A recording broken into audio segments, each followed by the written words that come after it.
Good morning and welcome to our Sunday school class.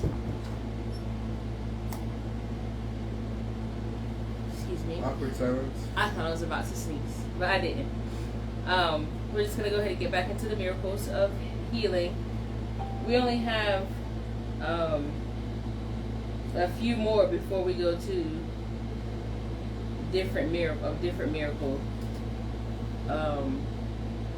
So we're going to last week we finished about the man of palsy, and there's also another man who had the centurion's servant who had palsy, but it's only in Mark and Luke.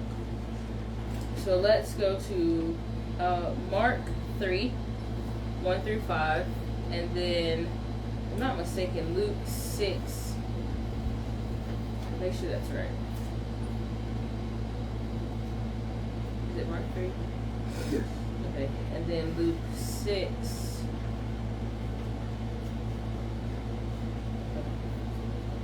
So that's pretty early. Then Luke 6:6-10. And this was just another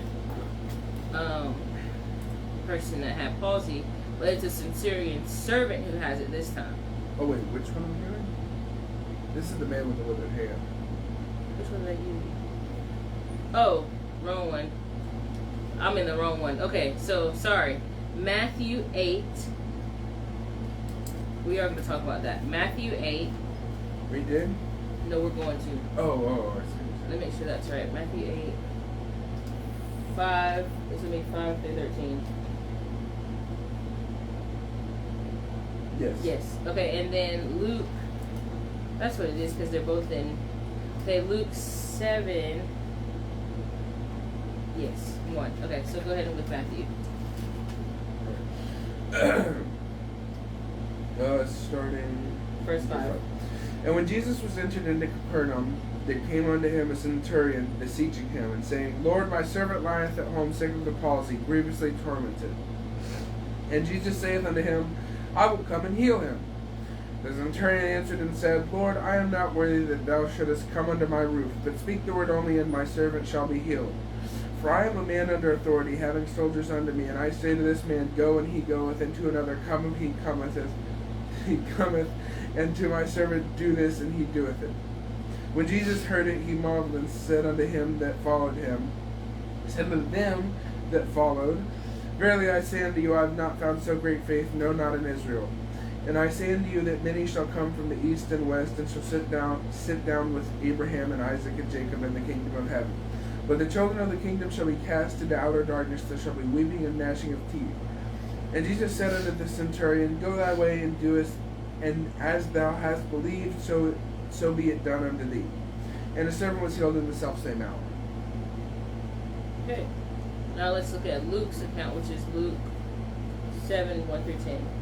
And when he had ended all his sayings in the audience of the people, he entered into Capernaum. And a certain centurion's servant, who was dear to him, was sick and ready to die. And when he heard of Jesus, he sent unto him the elders of the Jews, beseeching him that he would come and heal his servant. And when they came to Jesus, they besought him instantly, saying that he was worthy for whom he should do this, for he loveth our nation, and he hath built us a synagogue. And Jesus went unto them, and when he was now not far from the house, the centurion sent friends to him, saying unto him, Lord, trouble not thyself, for I am not worthy that thou shouldest enter under my roof. Wherefore neither thought I myself worthy to come unto thee, but saying a word, and my servant shall be healed. For I also am a man sent under authority, having under me soldiers, and I say unto one, Go, and he goeth, and to another, Come, and he cometh, and to my servant, Do this, and he doeth it. When Jesus heard these things, he marveled at him, and turned him about, and said unto the people that followed him, I say unto you, I have not found so great faith, no, not in Israel. And they that were sent, returning to the house, found the servant whole that had been sick. Wow, that was different. A lot.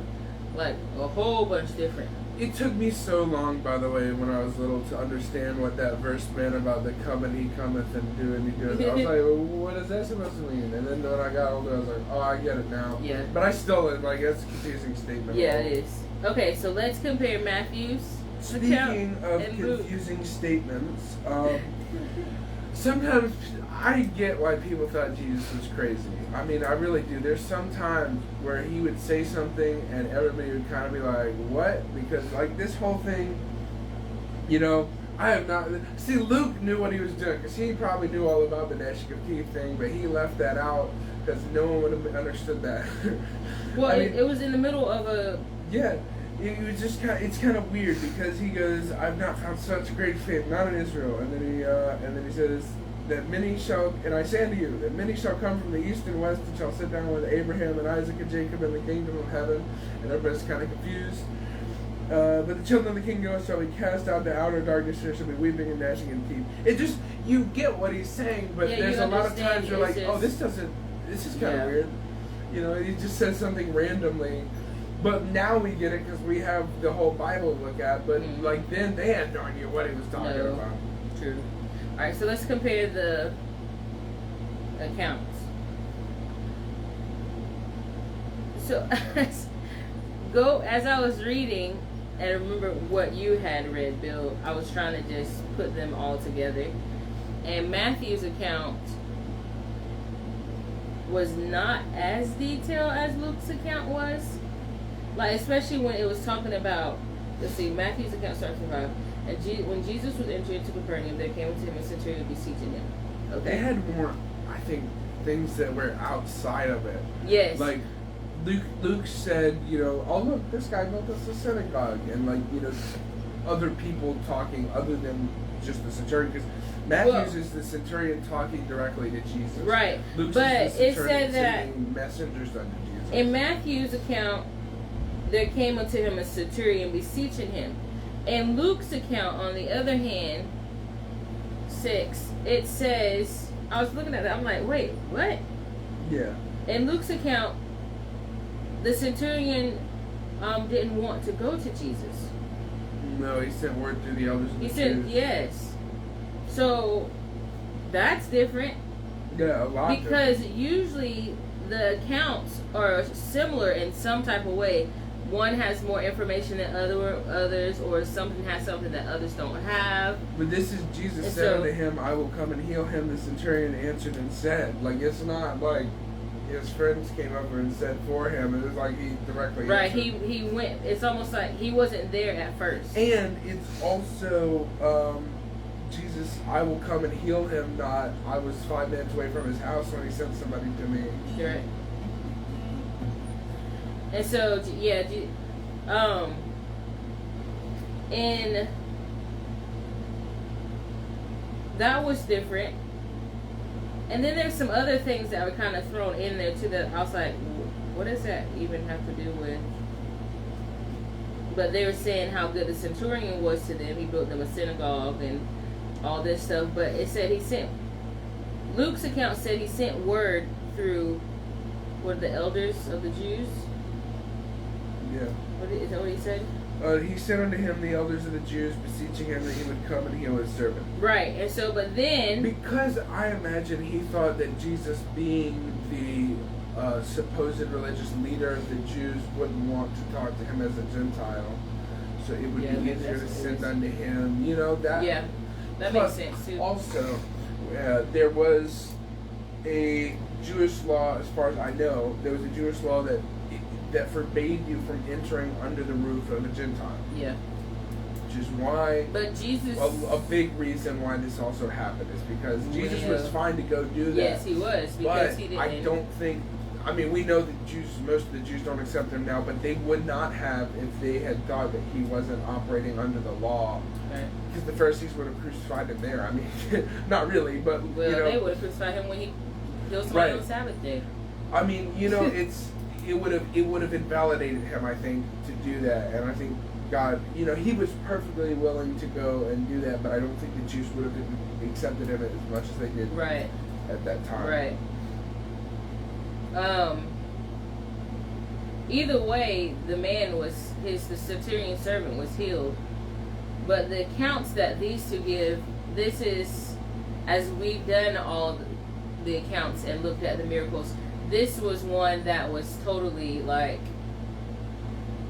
not together. Yeah.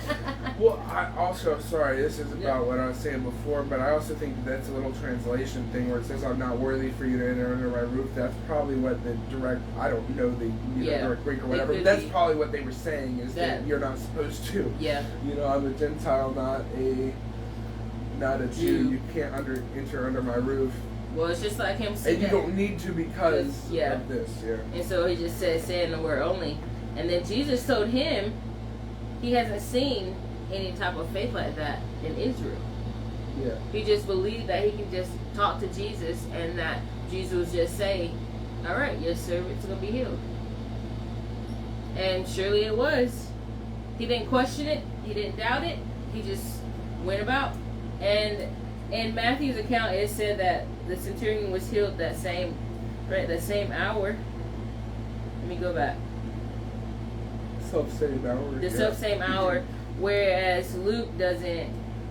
When they got back to the house, I guess it was just at the moment. It probably was the very minute. They just. Well, it could have been as soon as when Jesus said the word. They started to make it way over. It was definitely within that hour. Mm-hmm. So. Many shall come from the east and the west. Oh, I get what it's saying here. Well, like, okay, so. Many Gentiles will come and sit down, the children of the kingdom shall get. Okay, I got you. Okay. I had to read that again, because that is confusing. Yeah, it's just, I don't know, this one was just different than all the rest of them. Yeah. Okay, and then he said in Luke, and they that were sent, returning to the house, found the servant whole that had been sick. I don't know. It's different. Well, like you were saying earlier about him being a Gentile, he was a man of authority too. Right. That seemed like that was another reason why he didn't really want Jesus coming to his I'm trying to remember how place. much a centurion commanded.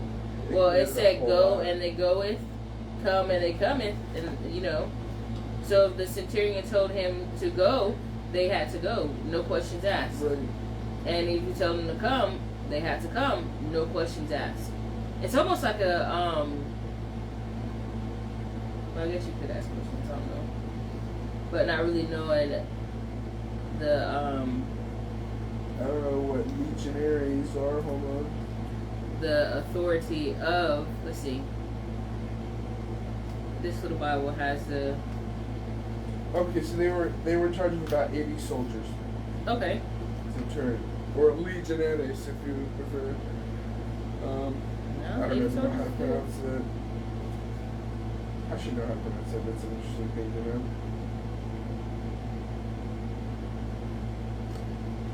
We're doing the resume. So they had what you said, 80 soldiers? Yes. About 80 soldiers, okay. But they were commander over all those soldiers. So if he told them, go find Jesus, my servant needs to be healed, they're like, okay. So they went to find him, and they found Jesus. It would have said immediately. Although Matthew says, the way Matthew's talking, and the centurion answered and said, Lord, I am not worthy. Luke's account doesn't say that at first. It talks about the people going to Jesus and talking about the servant needs to be healed, and then it said, whether neither thought I myself worthy to come unto thee, but I say in a word, and my servant shall be healed. So I don't know.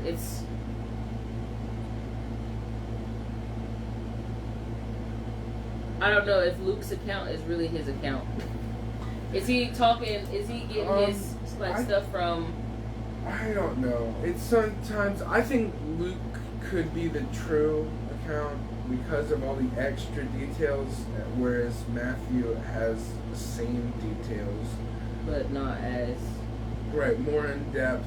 It could be what you remember. Like, it's harder to remember that you didn't actually go to the guy's house and what he said versus knowing that these guys said he built the synagogue. Or you wasn't actually there when. Yeah, I see. Luke's to me sounds like it would be the actual account because of the extra elders of the Jews coming up saying, "This man is great. He built us a synagogue," and then, or it never happened, and he added that as a narrative point, not narrative, but Yes, like, I understand. Yes, instead of just saying that this man built a synagogue, the elders of the Jews were kind of instead bringing on a report. Mm-hmm. So Luke is kind of could be adding the elders of the Jews to say, for he loveth our nation and hath built a synagogue. Mm-hmm. I don't know. It sounds to me like Luke's is the true one. Matthew's is what Matthew remembers about it.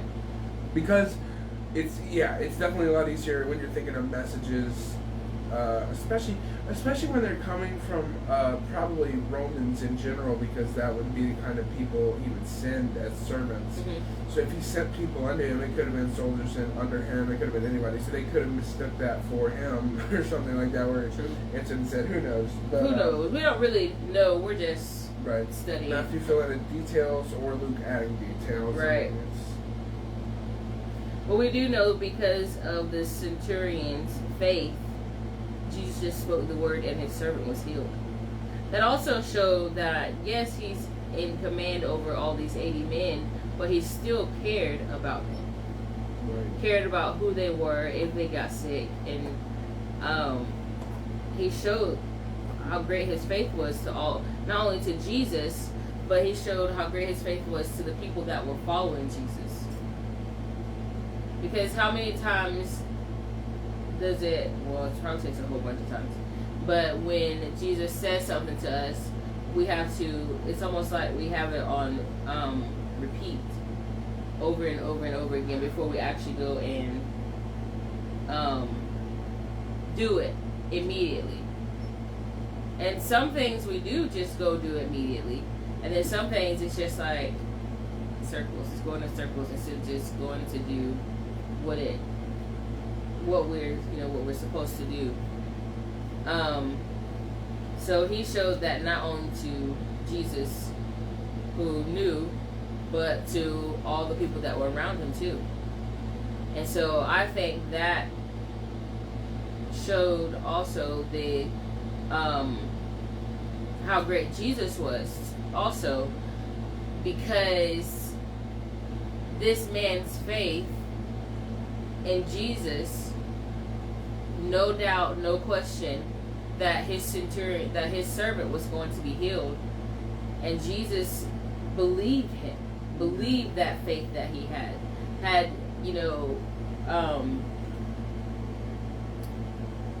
understanding, and it showed that when we have faith in ourselves, that we know Jesus knows that we have it, but when we show it to him, it's like a whole new level of faith. I think. Yeah. Because we're like, we believe in ourselves, and Jesus believes in us, and it just makes it, I don't know, like 10 times better, because we know that he's backing us up. The centurion's faith was backed up by Jesus believing in him. And because of that, Jesus, he said in the word, and his servant was healed. What if we had faith like that? What if our faith was just like that?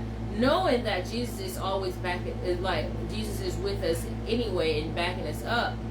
But what if every time when we had something happen, we believed in ourselves and then went to Jesus and he just backed up that belief?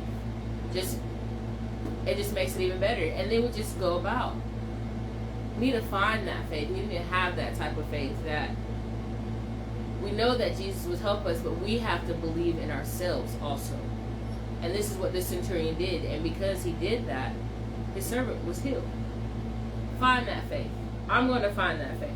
It's not hard. It's just really believing in yourself. All right. Let's talk about another one of Jesus' miracles. Quite a monologue. Huh? Quite a monologue. Yeah. I have nothing to say. Let's talk about the man with the withered hand. Oh. Yay. Good Mark. Oh, wow. Yeah. Yes, okay, this is a short one anyway. Mark 3:1-5, and then, unless you want to do Luke. No.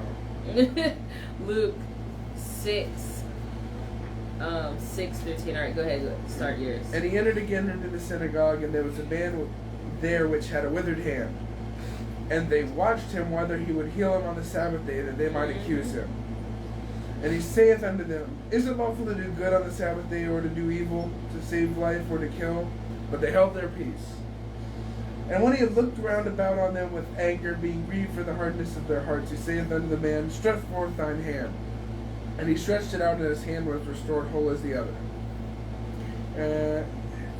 And the Pharisees went forth and straightway took counsel with the Herodians against him, how they might destroy him. Interesting.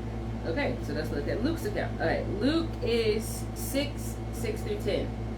And it came to pass also on another Sabbath that he entered into the synagogue and taught, and there was a man whose right hand was withered. And the scribes and Pharisees watched him whether he would heal on the Sabbath day, that they might find an accusation against him. But he knew their thoughts, and said to the man which had the withered hand, Rise up and stand forth in the midst. He arose and stood forth. Then said Jesus unto them, I will ask you one thing. Is it lawful on the Sabbath days to do good or to do evil, to save life or to destroy it?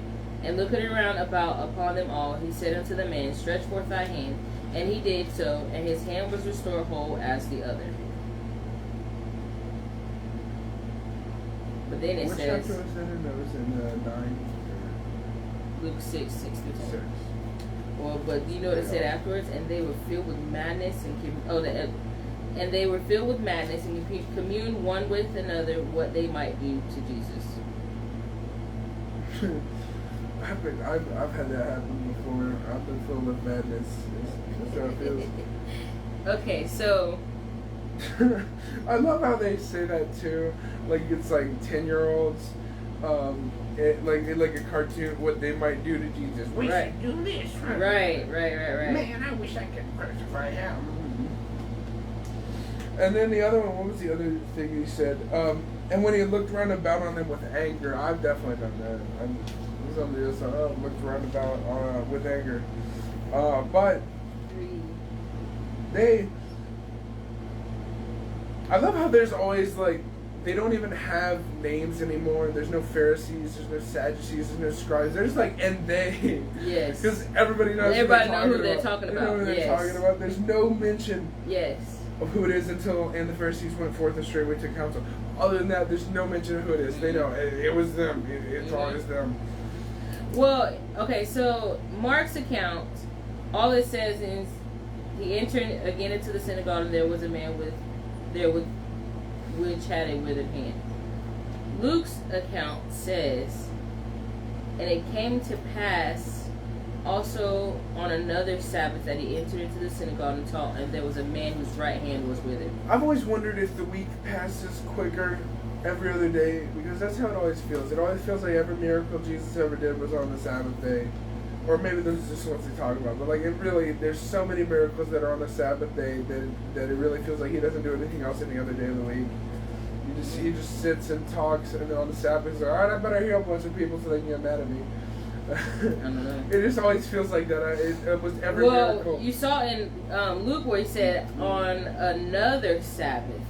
Yeah, that's how it is. You're just like, oh, these Sabbath days are getting worse and worse. Like one time the disciples were just eating some corn. Right. Well, it's like they don't worry about him healing on any other day except for the Sabbath. Yeah. And so imagine they make all those mention miracles that weren't on the Sabbath day that were really good. Yes, but they didn't care because it wasn't on the Sabbath. And Luke is just writing the Sabbath day chronicles. Okay, but let's talk about this man. There's no detail about this man except for that he was sitting there and had a withered hand. They could have put him there. He could have just been sitting there, and they were just like. What if it was set like it was almost like it was set up? It probably was. It was like and so Jesus, he just walked right into it. Hey, you know how you just fell down when you were 6-year-old? Now your hand won't move anymore. Hey, listen, could you just sit in the front row? Yeah. It could get better, but don't expect it. We don't think he'll heal on the Sabbath we don't day. think he'll heal on the Sabbath day. And this man, he went out with both of his hands looking the same way. He probably was pretty mad after that at the Pharisees. Yep. You're like, what are you trying to do? He healed my hand. Right? What do you mean you didn't think he was going to heal it? Or it could have been that the man They would just come up to him and be like, "Can you believe that? This guy's terrible." And he's like, "He just healed my hand." Or it could be the other way, whereas this man already knew who Jesus was. That's true. And he just made the Pharisees seem like he didn't, and knew that he was going to get healed that day. Who knows? The Pharisees, they were just something for sure. Also, what kind of a celebrity was Jesus at this point where he could just be in the synagogue during the service and just be like, "Hey, stand up." And then he tells the man to stand up, and then he talks to the Pharisees for a minute, and they just don't say anything. Well, it's like, "Is it lawful to heal on the Sabbath day and take life?" Or, you know, and then they're just like, "I'm going to say nothing." Right. Well, I guess we can... Yeah, come back to it, I guess. Yeah, we'll come back to this next week. We didn't have a whole bunch of time on it, but just to give you an idea of what is talking about. We hope you enjoyed our Sunday school lesson, and